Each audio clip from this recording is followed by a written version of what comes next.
In this section, we are going to learn how to use the phrases if I were you and if I were. We use if I were you when we're giving someone advice, and we use if I were when you are putting yourself in someone else's situation. Let's look at the examples. The first one. If I were you, I'd probably go. You are giving someone advice. Someone has asked you, should I go to such a place? Your advice is that if you were them, you would go. So you are telling them to go.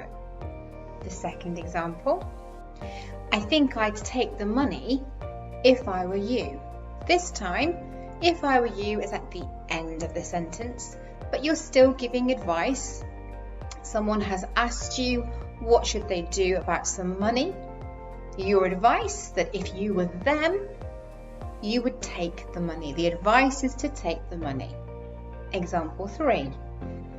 If I were you, I'd accept his apology. Again, you are giving somebody advice as if you were them. What's the advice? To accept the apology. And finally, if I were in your shoes, I'd write to her rather than phone her. This time you are putting yourself in their situation, saying if I was in your situation, so if this was happening to me, this situation was happening to me, this is what I would do. What would you do? You would write to her rather than phone her. We can use if I were you and if I were to give advice, put ourselves in situations if people ask us for advice or help, or maybe because we feel somebody may benefit from it. And that's how we use these expressions.